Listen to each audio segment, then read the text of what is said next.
Thanks for that introduction, Ron. My name is Mike Korsak. I'm a furniture maker in Pittsburgh, Pennsylvania. I've been doing this for about 10 or 11 years, sort of as a full-time career. In addition to designing and building furniture, I write articles for Fine Woodworking magazine, and I also do a little bit of teaching. Right now, I've kind of focused my teaching at the Center for Furniture Craftsmanship up in Rockport, Maine, but I'm branching out a little bit next year, and I'll be teaching at a school called Florida School of Woodwork down in, I think it's somewhere around Tampa, Florida. And I'll be doing that in the early part of the year. And I head back up to Maine in a little over a week to do another two weeks of teaching up at the CFC in Maine. So I want to thank everyone for joining us tonight, for being here tonight. And I also want to thank everyone at the Guild for the opportunity to talk about my work. I'm gonna tell you a little bit about myself, my background, how I got into woodworking and furniture making, show some examples of my work, and then I'm gonna kind of delve into two side tables and kind of talk about some decorative detailing that I used on those two side tables. Like a lot of people, I was first introduced to woodworking by my grandfather, who was a carpenter and hobbyist woodworker. And at a pretty young age, he set an example for me of someone who was competent at working with his hands and knew how to work with wood. And that early exposure to woodworking had a huge impact on me and helped me realize that I had a fondness for the material and that working with it just made sense to my brain. And my first real chance to explore woodworking on my own didn't really happen until high school. I attended a high school with a really great industrial arts program and a really great shop teacher, Mr. Miller. I took full advantage of the shop and spent as much time there as I could. And I found that I enjoyed the work immensely and that I was pretty good at it, relatively speaking. After high school, I went to Penn State and eventually graduated with a degree in wood products. And during my freshman year at college, I came across an article in This Old House magazine about timber framing. And if you're not familiar with timber framing, it's an ancient method of construction where large timbers are joined to one another with pegs, mortise, and tenon joints to create the structural frame of a building. Here's an image of a timber frame, and you can clearly see that concept of a structural frame made up of large, heavy timbers. After discovering timber framing, I sort of fell in love with it and went all in. I found a job with a timber framing company and learned as many aspects of the craft as I could. And eventually, I even learned to design timber frames using some pretty sophisticated CAD software. In 2005, my wife and I moved to New Hampshire, and I took a job as a CAD designer for a pretty large timber frame company.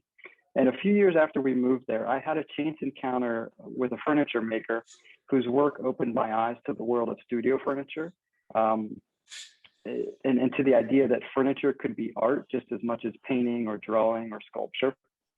And this was an epiphany to me, and I think it really set me on the course that I'm on today. And as a result of that encounter, I was inspired to start woodworking again in my spare time. But my approach and my thinking and just the way I was working was very different from any woodworking I'd done in the past. I had this epiphany upon meeting another furniture maker, and I was inspired to start woodworking again on my own. But at that time, I was really thinking differently about the work. I was putting a lot of thought into design and form and materials and details. And as my work improved, I also began thinking about doing that, designing and building furniture full time. As I mentioned, I had been working as a timber frame designer. I was sitting at a computer all day. I rarely got to see any finished projects that I had designed, and I had no opportunity to do any kind of, do any woodworking, to do any cutting of the timber frames. So I had lost that direct connection to the material that I appreciated so much, and the work just kind of became totally unfulfilling. And my body kind of started to revolt from sitting at a desk for 8 to 10 hours a day, sitting at a computer, working a mouse for 8 to 10 hours a day. So in 2010, I left my job and started designing and building furniture full time. In late 2011, my wife and I moved from New Hampshire to Pittsburgh, Pennsylvania. We bought a nice little property. It's a bit over 3 acres, and on our property there are a couple outbuildings. One of which was, oh, I'm sorry. Here's a view of our property looking down our driveway. And on the property there's several outbuildings. One of which was this sad, forlorn garage, which I gutted and renovated and turned into my studio. And here's a picture of that same building taken in 2017 for that year's Tools and Shops issue of Fine Woodworking magazine. And so my next 3 slides are pages from that article, and I use them here because I think they give a pretty good sense of the interior space of the shop. Excuse me. It's a fairly small space. Its exterior dimensions are something like 20 by 24, but it's very well lit. It's comfortable. It's heated and cooled year round, and for me, it's just a very nice place to work. I rely on hand tools a lot in my practice, and so my workbench is kind of the heart of my shop. It's where I spend most of my time. I do a lot of work at the bench. But my approach to woodworking, I rely on both hand tools and power tools. And my approach is something like a 90-10 approach, where I'm using power tools, machinery and power tools to rough away 90% of the material. And that last 10% or so of material I'm removing with hand tools when I'm fitting joinery, cutting dovetails, preparing surfaces for finishes, that sort of thing.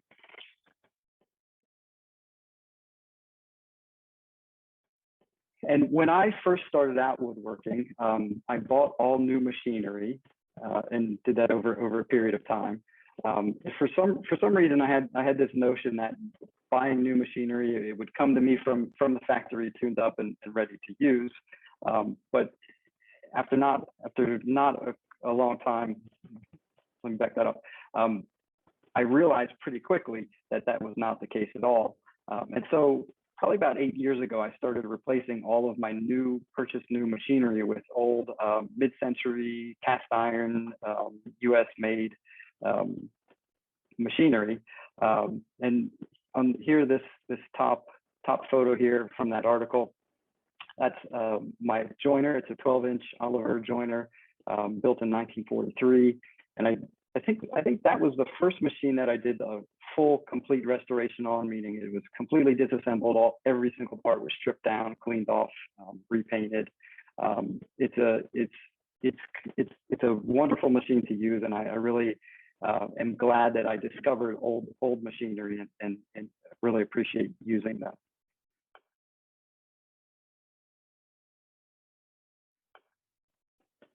So I'm gonna switch gears now, show some examples of my work. And I think one of the things that you'll see in the work that I'm going to show tonight is a lot of case pieces. I really enjoy case pieces. I like them. I think they provide a lot of opportunities for sort of exploring composition when designing a piece of furniture.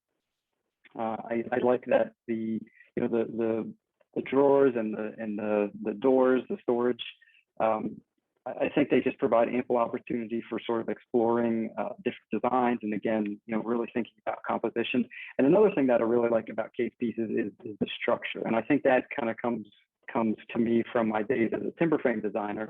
I just really enjoy sort of thinking about the structure of a case piece, thinking about how to build case pieces that are light but that are structurally efficient, meaning they're not overbuilt. They're sort of built for the loads that they're going to see and going to be able to handle those loads. So this is a sideboard made of black cherry, bird's eye maple, and then the drawer pulls, and there are also some little square pegs at some of the mortise and tenon joints. Those are all Bolivian rosewood. So I also use a lot of quarter sawn and rift sawn material in my work. I like that cut of material because it's straight grained, also more dimensionally stable than something flat sawn. And so on this piece, I used quarter sawn or wrist sawn straight grain material for a lot of the like the rails and styles of the doors and the blades, the horizontal blades that separate drawers. Just to sort of, and I think my thinking there was that the straight grain of that material would just be sort of quiet and let the more showier things like the bird's eye maple panel in the door and the quarter sawn, sort of the bigger quarter sawn drawer fronts, let those parts kind of take center stage. Close up of the drawer, again, showing quarter sawn material, and you can, the ray fleck, the medullary rays in that cherry are pretty prominent when you get up close. And also just kind of showing all of my drawers, I do hand cut dovetails. Nothing fancy, I don't get carried away. Not that there's anything wrong with doing fancy dovetails, but for me, sort of just having sort of dovetails in a piece is just something that I think needs to be there in terms of craftsmanship, but I don't tend to get too carried away with going too decorative with them. This is a chest of drawers, and the two columns of drawers, the two separate columns of drawers are curved, and they're both curved to different radii, and that curve is carried down into the base and also up into the top. And I think that in this next slide that'll make a little more sense. So here you can see the two curves and how those two curves are again carried down into the base, and they're also carried into the top. And the material here is curly maple. The base is made of bubinga, and then there's a little rosewood bead between the bubinga and the curly maple. And I'm really a fan of this combination of materials, or at least bubinga and curly maple. I think they just work really well together, and I really enjoy bubinga, not so much in terms of working with it. It's because it's a very dense tropical hardwood, so it's pretty tough on tools, and certainly not as easy to work as some of the domestic hardwoods here that we have here. But it's a really sexy wood, and it really polishes well and takes a finish well. And I really appreciate working with it. This is a clock from quite a few years ago, and this was in looking back, this was a fun piece to build. At the time, it was more stressful than fun, I think. Besides the flat face of the clock, most every part is curved in some manner, and I think I employed pretty much every means of bending wood or curving, otherwise imparting a curve into wood that I knew about at the time to make this clock. So there's a door on the left side of the clock, and that door is coopered. And I faired the outside of the door I shaped the outside of the door to a fair curve, but I left the inside of the door faceted, just as a sort of a nod to sort of say, like, okay, this is how this door was made. This is the process or the technique I used to build this door. Kind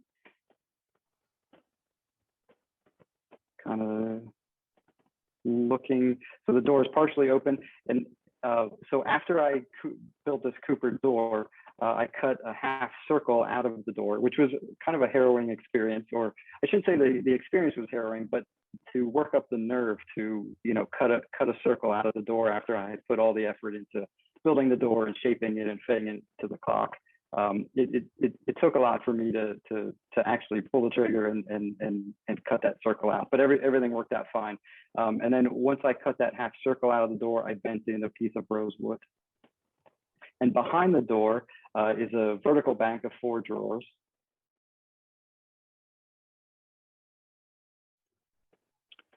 It's a combination. So the door is solid.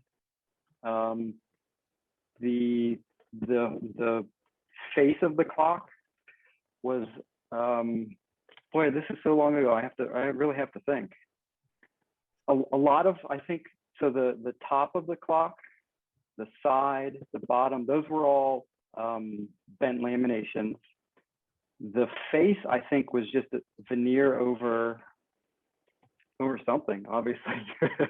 I honestly, I am not recalling exactly how I built like the body of the clock, besides the top and side and bottom parts being bent lamination.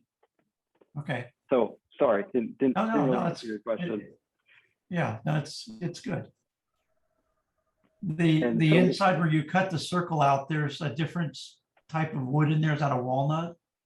Yeah, that's a piece of rosewood.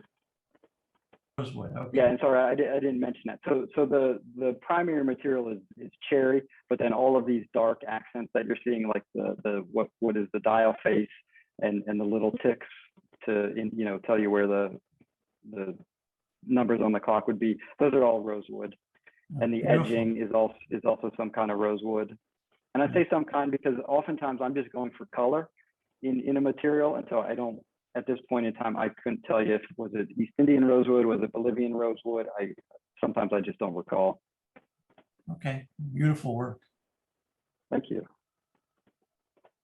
And this is a last image of that clock, and I just like to show it because you really get a sense of that Cooper door, and you can also see how the inside face of the door was not Coopered, how it was left faceted, but also this shows you how the top of the clock had to sort of interact with that faceted inside face of the door.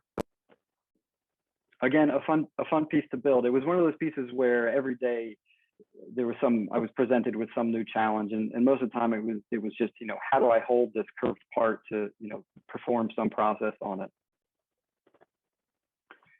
This is a sideboard. I like this piece personally because it's sort of a study in contrast. So the top case is made of curly quarter-sawn maple, and it's a very rectilinear case, and then it sits on this very curvaceous base. So there's one example of contradictions or contrast, and also the materials. There's a contrast in materials. The light maple in the case, and then I used ebonized walnut for the base. And the curly quarter, sometimes I stumble over this, the curly quarter-sawn maple for the case, the top, is just really amazing material. And I have a fair amount of it on hand, and it's one of those things that I just kind of keep holding on to. It has to be the right project for me to even consider using it. And to use it, really the only way I would use it is to, as I did here, would be to resaw it into veneer and then use it in the veneer form as opposed to, using it at full thickness, just to try to stretch the material to use it as best I can, as efficiently as I can. Here's just a close-up of that material. I really enjoy this curly quarter-sawn maple, and I like maple because the ray fleck is present, but the rays are so small that you really have to sort of get up close and personal with the piece to really experience that ray fleck. And this is the first piece where I started exploring a drawer pull that I'd never seen before. Can you guys see my pointer, my arrow? Okay. So this drawer pull is not turned. It's actually shaped by machine and then final shaping with hand tools. But it's actually faceted. And my inspiration for this drawer pull was a gemstone. And here you can see that drawer pull again. See that it isn't turned. It is actually faceted. But also I like this image just because of the curly quarter-sawn maple. And the edging in the case portion of this, the top portion, is again probably East Indian rosewood. So this is a wall hanging mirror and a cabinet, sort of an ensemble piece. And so the front of the cabinet is curved, and then there's this it's veneered with this. I'm not sure what the term for that veneer pattern is eluding me at the moment, but these doors are bent laminations and then with show veneers pressed on the inside and outside faces, and also on the mirror, this what I call the crown up at the top also has a curved front to it, and I also used a similar veneer pattern. So this piece started out this way, but at some point, something happened with one of the doors. The fit of one of the doors somehow changed, and I was really frustrated with the fact that happened. It was something that I was able to fix, but for whatever reason, I was just frustrated that it happened and kind of angry with myself. And so I ended up modifying the piece slightly, and I did it with the addition of some arrows. And it was interesting.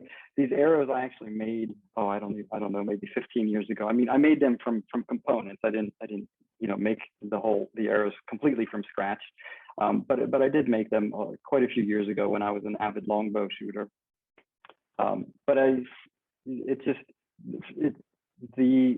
the piece, developing this issue that I was frustrated by, just to me, it seemed like it was presenting an opportunity for me to do something that I've been thinking about for quite some time, which was just sort of building a piece of furniture and then somehow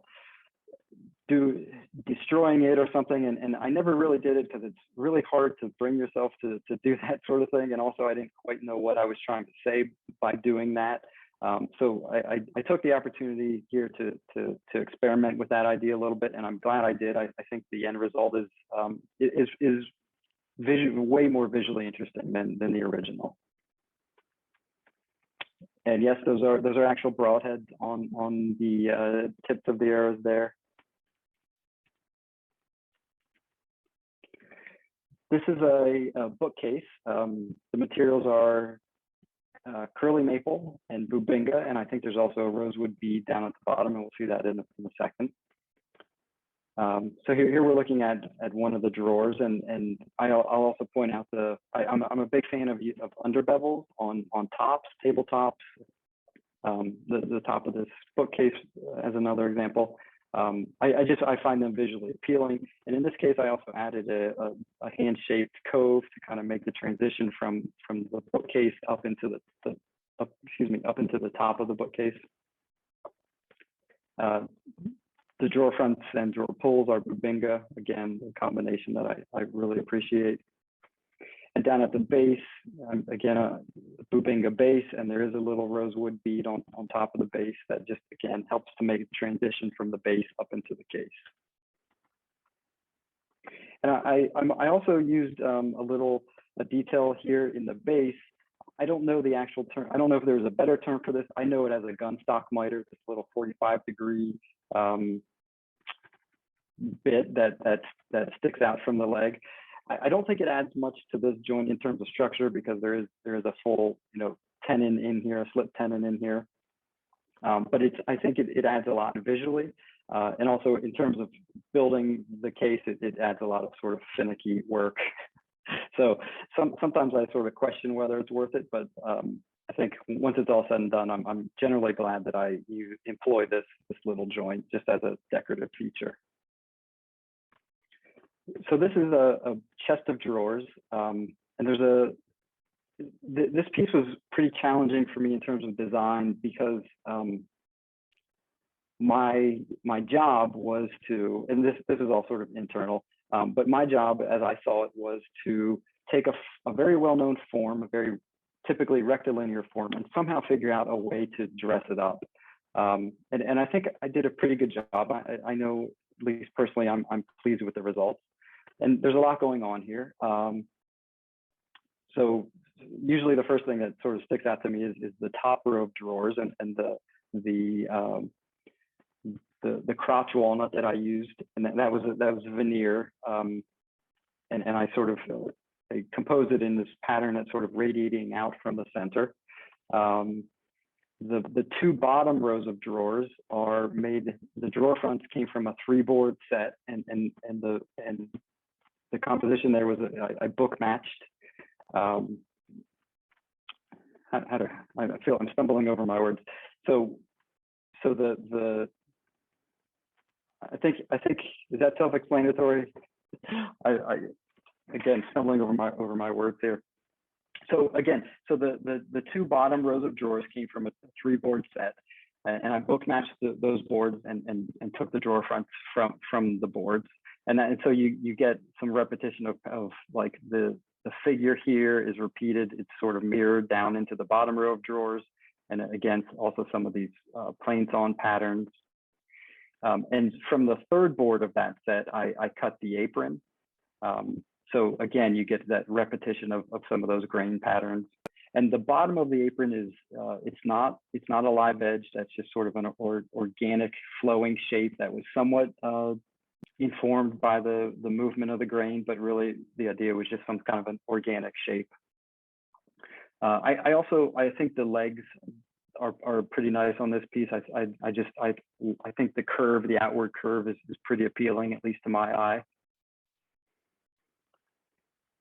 On the sides of the piece, I carried that sort of similar composition onto the sides, where I used a crotch walnut for the top panel on the side, and again, a mirrored or book matched composition, so that it appears that things are radiating out from the center of the panel. And then I just used some plain sawn material to create a panel down at the where the lower two rows of drawers would be. And another thing I'll point out, it's kind of hard to see. I think it might be a little more visible in some upcoming slides, but so I talked about the shape on the bottom of the apron, and there's a similar sort of organic shape on the side aprons as well. And there's a dark rosewood bead applied to the bottoms of all the aprons. Yeah, it's a little more visible here on the side. And again, that was just a decorative detail, just something to dress the piece up. Again, all hand cut dovetails. So there were 10 drawers on this. So I probably spent 2 weeks hand cutting dovetails. And when this was over, I was I was definitely over dovetails for quite a while. The aprons along the bottom they're not symmetrical. I'm taking it. Correct. Yeah. Okay. So that's interesting.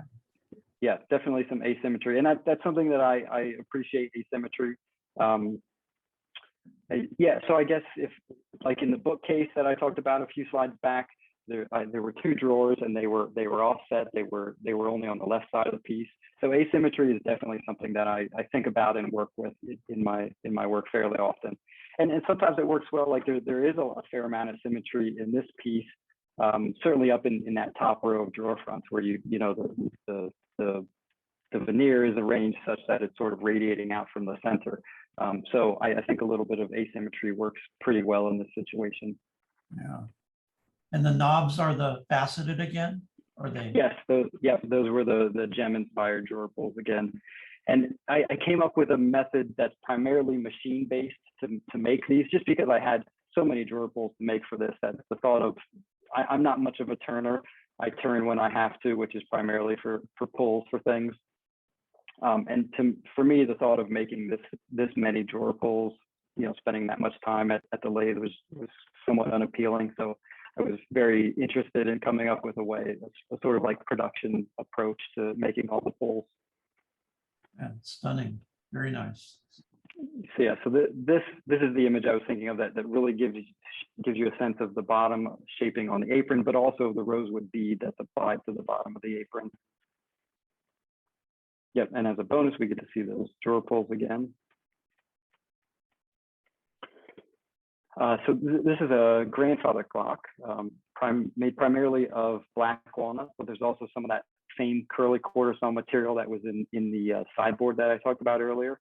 And that I used the curly quarter saw on the inside of the waist, just because the client made, and I wasn't able to photograph the piece because they weren't ready yet, but the client made or is making stained glass panels to go in the sides and the front of the waist. And so we wanted the waist to not be sort of a dark hole of light. We wanted it to be have a light interior, so that you could see the stained glass, as you could also see the bob and the weights inside the waist. Just an image of some of the detailing. So we're looking at the waist transitioning up into the bonnet. I used a pretty good size cove molding shaped with the table saw, and then there's another, I don't know how to, maybe it's a sort of elongated quarter round or something like that, half round. I guess that would be a quarter round. And then there's some sort of, I think, ebony bead on top of that. And again, all these are just details that helping make the transition from the waist up into the bonnet. And then where the waist transitions down into the case, or excuse me, into the base, I used an even larger cove molding, another ebony or rosewood bead. And then on the top of the base, there's a pretty heavy chamfer. And again, just some of the detailing I came up with. And yes, there's also asymmetry in this piece as well. And that's something that the client was interested in and kind of had specifically asked for. So the veneer down in the base is, you can see that it's a sunburst pattern, but its center point is off center of the piece. And then the apron, or like I said, the bottom rail, excuse me, has some shaping to it that mirrors that asymmetry.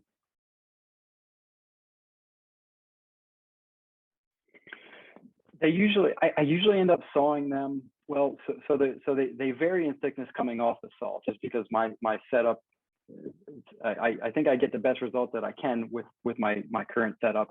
But I usually try to saw to about 90 thousandths of an inch thick. And then again, there's variation. Some pieces are a little thinner than that, but then I sand them down to somewhere around 60 thousandths of an inch typically on a drum sander. So here's a table. Also black walnut here, and I also use some crotch walnut in the aprons. And this is, I enjoy this piece. I think this sort of highlights the material, black walnut. Like there's just some really amazing black walnut in this table, and so I definitely appreciate the material in this piece. The top and a lot of so the top has some really amazing figure to it, and it takes the right kind of light sometimes to sort of show off that figure. Like it needs sort of a raking light to really make that figure pop. And I think this image does a good job of capturing that. And we can also see the crotch walnut down in the aprons. So the aprons are veneered assemblies with solid wood edging applied to the bottom. And then that edging is shaped, and here I am again using that gun stock miter, just again as a visual element in the joinery. The top of the table kind of has this elongated half round, quarter round detail to it, and that was shaped. Well, so rough shaping was done with a table saw by making a series of kerf cuts, and then I just used hand tools to first broke away all the material that wasn't kerfed away, and then I used hand tools to do all the final shaping on the tabletop. And so to go along with that table, I also made a pair of chairs, and these are the first chairs that I ever made. And so it was kind of an intimidating, having never made a chair before, it was kind of an intimidating thing to build a chair for the first time, because I knew that a chair had to look good, but it also had to be comfortable. And when I first started out, I wasn't quite sure, which comes first. Do you design a piece? How do you come up with a piece that's going to be comfortable but also look good? And so fortunately, I for several years now, I've really been focused on developing a design process to help me design better work. And I really relied on my design process for these chairs. So for me, my design process starts out with drawings, moving typically sketches, and then moving into full-scale drawings, and then moving into prototyping parts and mocking things up, and potentially even prototyping entire pieces. For these chairs, I definitely made a prototype chair, which went through several rounds of revisions. And I found that was super helpful, just to have a chair, to see it in front of me, to sit in it, to assess its comfort.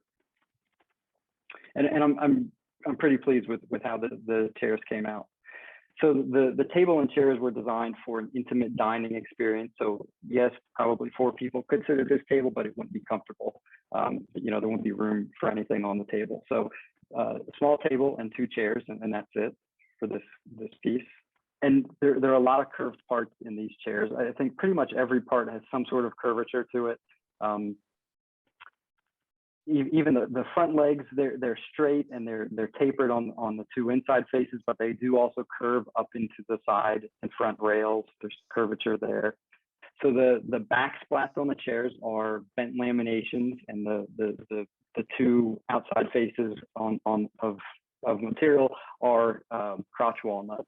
and that seems to be a recurring theme in the past few years is working with the crotch walnut. And I very much appreciate it, and a lot of my clients seem to enjoy it as well.